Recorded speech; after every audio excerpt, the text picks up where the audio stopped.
ओम शांति। आज 15 मार्च 2022 की साकार रूप में चले हुए प्यारे बाबा की मधुर महावाक्य सुनते हैं।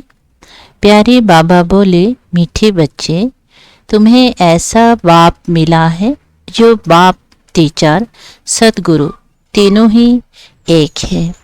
इसलिए अब भटकना छोड़ सच्ची सच्ची कमाई में लग जाओ। बाबा ने प्रश्न पूछा, नई दुनिया में राज्य करने के लायक कौन बनते हैं? उत्तर में बाबा ने कहा, जो अभी सर्वशक्तिवान बाप से सर्व शक्तियाँ प्राप्त करते हैं। तुम बच्चे रूहानी वॉरियर्स हो। बाप की मत पर अपनी राजधानी स्थापन कर रहे हो। बाप तुम्हें श्रीमत देते हैं कि योग बल से तुम विजय प्राप्त करो। प्रश्न दूसरा है, किन बच्चों के हर कदम में कमाई जमा होती है? उत्तर है, जो हर कर्म श्रीमत पर करते हैं उनके हर कदम में कमाई ही कमाई है। याद में रहना भी कमाई, सर्विस करना भी कमाई, यज्ञ सेवा करना भी कमाई। गीत बजा है, ओम नमः शिवाय, ओम शांति। अभी तुम बच्चों को ये मालूम हुआ कि एक होता है लौकिक बाप, दूसरा होता है पारलौकिक बाप। जब कोई भी दुख होता है तो पारलौकिक माता पिता को याद किया जाता है। कोई सिर्फ परमात्मा को याद करते हैं, कोई कहते हैं तुम माता पिता, हम बालक तेरे।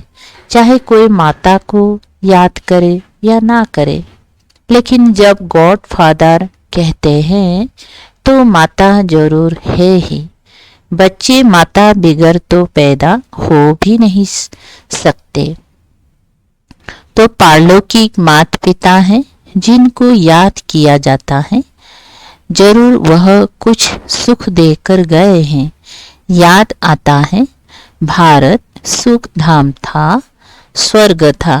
लौकिक माँ बाप से दुख मिलता है, तब तो पारलौकिक को याद किया जाता है, क्योंकि उनसे बहुत सुख मिलता है। नरक में है तब याद करते हैं कि फिर स्वर्ग में, फिर से स्वर्ग में जाकर सुख घनेरे पावे। गुरु लोग तो कहते हैं जब तब भक्ति आदि करो। बाबा तो ऐसी मत नहीं देते हैं। लौकिक बाप तो कहेंगे पढ़ने के लिए टीचर के पास जाओ, फिर वानप्रस्थ अवस्था होंगी तो कहेंगी गुरु के पास जाओ। बाबा तो तुमको ऐसा नहीं कहते हैं। देखो, लौकिक और पारलौकिक में कितना फर्क है। वो कितना भटकाते। यह तो कहते हैं मैं तुम्हारा बाप भी हूँ, टीचर भी हूँ, गुरु भी हूँ, तो फिर तुमको भटकाऊंगा कैसे? ये तो तीनों ही खुद है, इसलिए इनको सब याद करते हैं। मनुष्य तो भक्ति मार्ग में बहुत धक्के खाते हैं, ज्ञान मार्ग में धक्के खाने की बात ही नहीं। ये भक्ति और ज्ञान दुख और सुख का खेल बना हुआ है। जो बच्चों को समझाते हैं, हद का टीचर हद की पढ़ाई पढ़ाते हैं। मैं बेहद का टीचर तुमको बेहद की पढ़ाई पढ़ाता हूँ। तुम जानते हो ये है मृत्यु लोग, वो जो पढ़ाई पढ़ाते हैं पुरानी दुनिया के लिए, और हम जो कुछ पढ़ते हैं नई दुनिया के लिए। यह दुनिया दिन प्रतिदिन पुरानी होती जाती है। इनमें सुख कभी भी मिलना ही नहीं है। सुख और दुख ये खेल कैसे बना हुआ है, ये बाप ही समझाते हैं।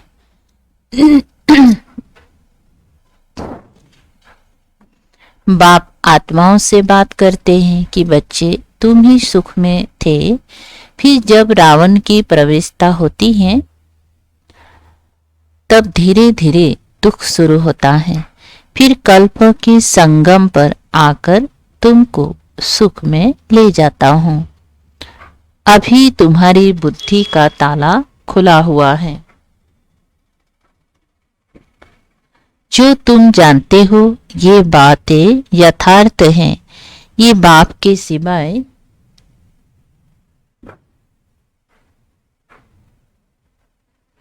कोई सुना नहीं सकते। बाबा ही आकर तुम बच्चों को सुख देता है। अभी तुम जानते हो आत्मा अविनाशी है।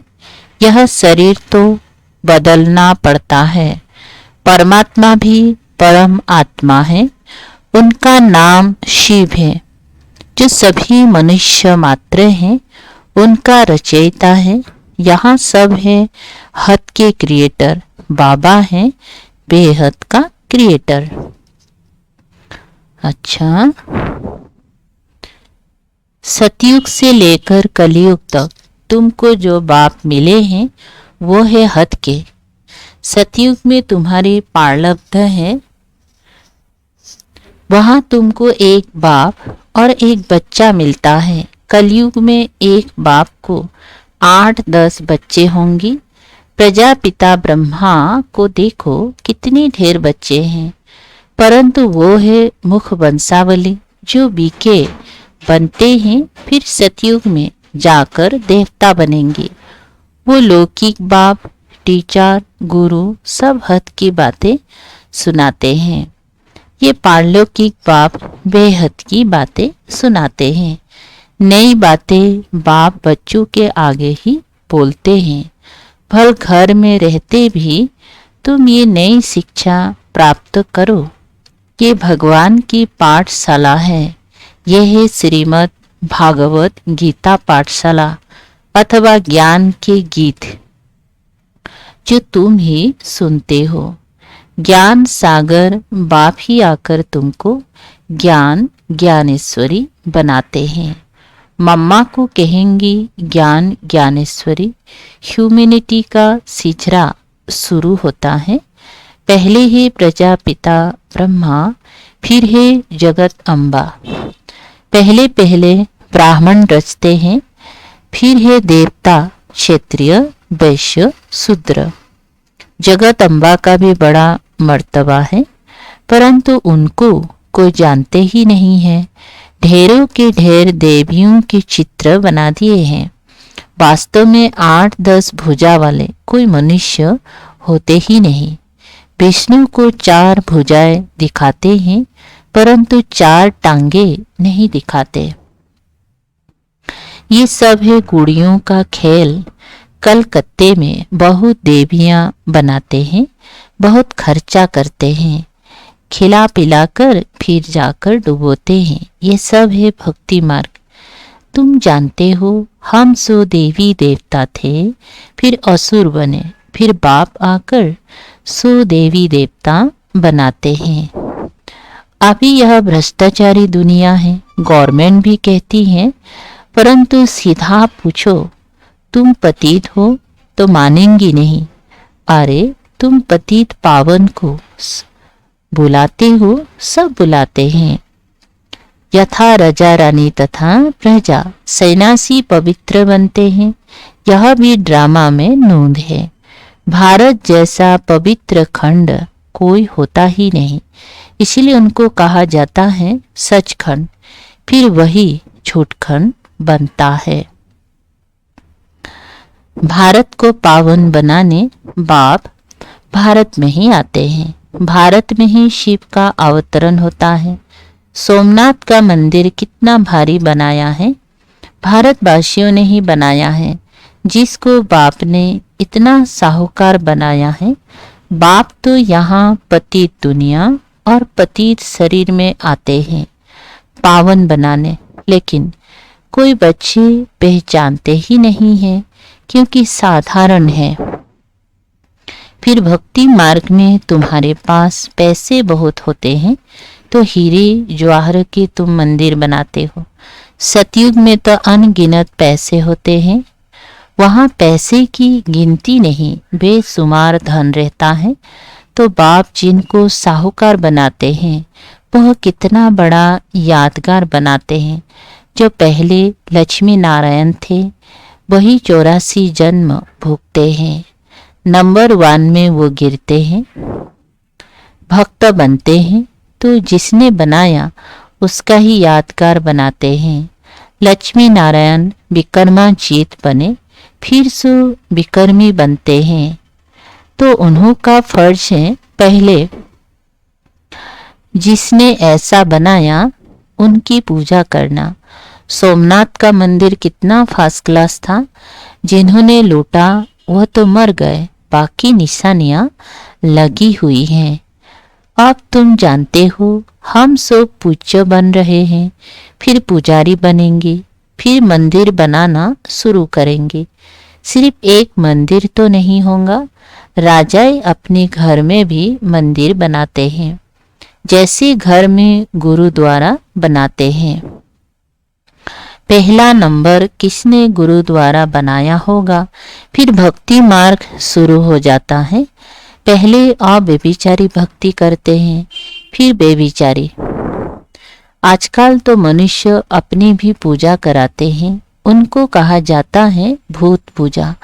भूत पूजा भी दुनिया में अथाह है। जो आया सो चित्र बनाते जाते हैं। भक्ति मार्ग है ना, अभी तुम्हारी बुद्धि में सारा ज्ञान है। बाप संगम पर एक ही बार आकर नॉलेज देते हैं। शास्त्र में तो अनेक अवतार लिख दिए हैं। अवतार एक होता है, अवतरित तो आत्मा भी होती है, परंतु अवतार मनुष्यों को नहीं कहा जाता है। अवतार एक ही निराकार बाप है जिसको सारी दुनिया बुलाती है। फादर तो एक ही होगा ना, जो परम धाम में रहते हैं। तो मादर भी चाहिए। क्या मादर भी परम धाम में रहती है? नहीं। मादर फादर का प्रश्न यहाँ होता है। फादर को यहाँ क्रिएट करना है, इसलिए बेहद के बाबा को याद करते हैं। बाबा आकर स्वर्ग की रचना करो, उसको कहा जाता है हेवनली गॉड फादर। अभी तो कितना दुख, लड़ाई, मारा मारी है, इसीलिए बुलाते हैं हे गॉड फादर रहम करो, हे पतित पावन आओ। हम सब दुखी पतित हैं, हे बाबा फिर आकर स्वर्ग बनाओ, श्रेष्ठाचारी बनाओ। तुम सब भ्रष्टाचारी थे, अब श्रेष्ठाचारी बन रहे हो। भ्रष्टाचारी को श्रेष्ठाचारी बनाना एक बाप का ही काम है। जो वर्ल्ड गॉड फादर है वो जानते हैं सब बच्चे इस समय निधन के बन गए हैं। उनको धन का श्रेष्ठाचारी बनाना है। 10-20 मनुष्यों को तो श्रेष्ठाचारी नहीं बनाएंगे। भारत श्रेष्ठाचारी था तो डीटी गवर्नमेंट थी।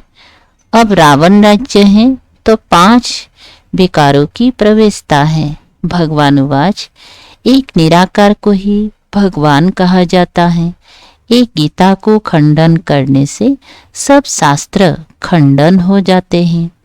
बाप कहते हैं मैंने तुमको जब राजयोग सिखाया था तो भारत स्वर्ग बन गया था। गीता मैंने सुनाई थी। कृष्ण को सारी दुनिया का भगवान कह ना सके। हम आत्माओं का बाप तो निराकार भगवान है। बाकी ये कैसे कहा गीता का भगवान श्री कृष्ण है। कहते हैं व्यास ने लिखा है, परंतु बाप कहते हैं नए विश्व का रचयिता, ज्ञान का सागर, पतित पावन मैं हूँ। मुझे ही सभी आत्माएं पुकारती हैं, हे पतित पावन परमात्मा आओ, आकर मुझे पावन बनाओ। निराकार बाप ही ब्रह्मा द्वारा पावन दुनिया की स्थापना, पतित दुनिया का विनाश कराते हैं। फिर जो पवित्र बनते वही राज्य भाग्य करते हैं। तुम हो शिव शक्ति सेना, जगत अम्बा निमित्त बनी हुई है। वो भी शिव बाबा से युग लगाए शक्ति ले रही हैं रावण पर विजय पाने। भारत में ही रावण राज्य है, भारत में ही रावण को जलाते हैं। भारत श्रेष्ठाचारी था, यहाँ कलयुग में भारत भ्रष्टाचारी है। यही खेल है, भ्रष्टाचारी से श्रेष्ठाचारी और श्रेष्ठाचारी से भ्रष्टाचारी। ये चक्र कैसे फिरता है, ये बड़ी समझने की बातें हैं। तुम बच्चे जानते हो, हम सब कुछ करते हुए भारत को स्वर्ग बना रहे हैं बाप की श्रीमत पर। सोमान तुम हो रूहानी वॉरियर्स। बाबा हमको क्या कहा? रूहानी योद्धा, योग बल वाले। सर्वशक्तिवान बाप की मत पर अपनी राजधानी स्थापन कर रहे हो। बाप मत देते हैं कि योग बल से तुम विजय पा सकते हो। योग में रहना ये भी कमाई है, यज्ञ सर्विस करना ये भी कमाई है। और सब चल रहे हैं मनुष्यों की मत पर, और तुम हो सर्वशक्तिवान बाप की मत पर, और कोई विश्व पर जीत पा ना सके। ड्रामा में उनका पाठ ही नहीं है। वर्ल्ड पर राज्य करने का कितनी बड़े ते बड़ी और साधारण बातें हैं। प्रदर्शनी से अभी तक इतना समझती नहीं है, तो भी प्रजा निकलती रहती है। अच्छा, मीठी मीठी सिकल है बच्चों प्रति माता पिता बाप दादा का याद प्यार और गुड मॉर्निंग। रूहानी बाप की रूहानी बच्चों को नमस्ते। हम रूहानी बच्चों की रूहानी बाप दादा को याद प्यार, गुड मॉर्निंग और नमस्ते नमस्ते। शुक्रिया बाबा, थैंक यू बाबा। धारणा के लिए मुख्य सार है। 1 नंबर, हर कर्म श्रीमत पर करना है।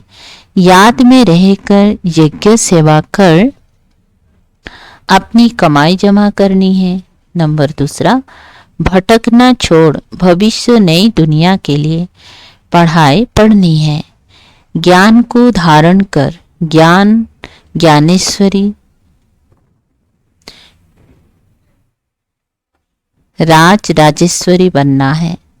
बोलते ज्ञान को धारण कर ज्ञान ज्ञानेश्वर ज्ञान ज्ञानेश्वरी बनना है, फिर वही जाके राज राजेश्वरी बनेंगे। अच्छा, वरदान है। अमृत बेले अपने मस्तक पर विजय का तिलक लगाने वाले स्वराज्य अधिकारी सो विश्व राज्य अधिकारी भव। विस्तार है। रोज अमृत बेले अपने मस्तक पर विजय का तिलक अर्थात स्मृति का तिलक लगाओ। भक्ति की निशानी तिलक है और सुहाग की निशानी भी तिलक है। राज्य प्राप्त करने की भी निशानी राज तिलक है। कभी कोई शुभ कार्य में सफलता प्राप्त करने जाते हैं तो जाने के पहले तिलक देते हैं। आप सबको भी बाप के साथ सुहाग है, इसलिए अविनाशी तिलक है। अभी स्वराज्य के तिलकधारी बनो तो भविष्य में विश्व के राज्य का तिलक मिल जाएगा। स्लोगन है,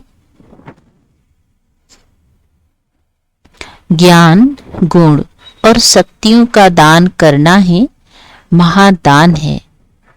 ज्ञान गुण और शक्तियों का दान करना ही महादान है। अच्छा, अनमोल ज्ञान रत्न दादियों की पुरानी डायरी से।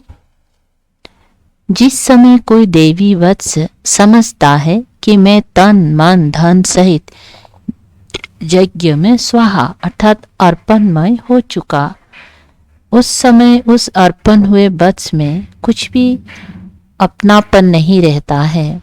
सब यज्ञ की सर्विस में आ जाता है। उसमें भी तन और मन तो नजदीक रहता है।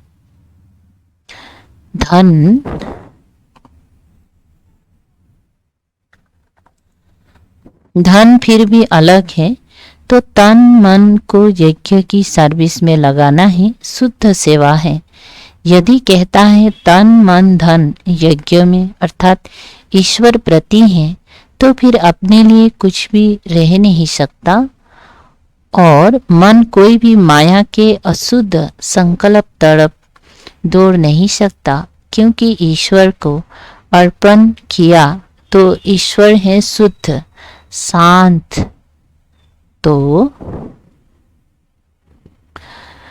तो वह मन रूपी घोड़े को कोई भी अशुद्ध संकल्प तरफ ना दौड़ाकर अपने बस में करता है। यदि माया के हाथ में देता है तो माया वैरायटी होने कारण भिन्न भिन्न प्रकार से अंगुरी लगाती है।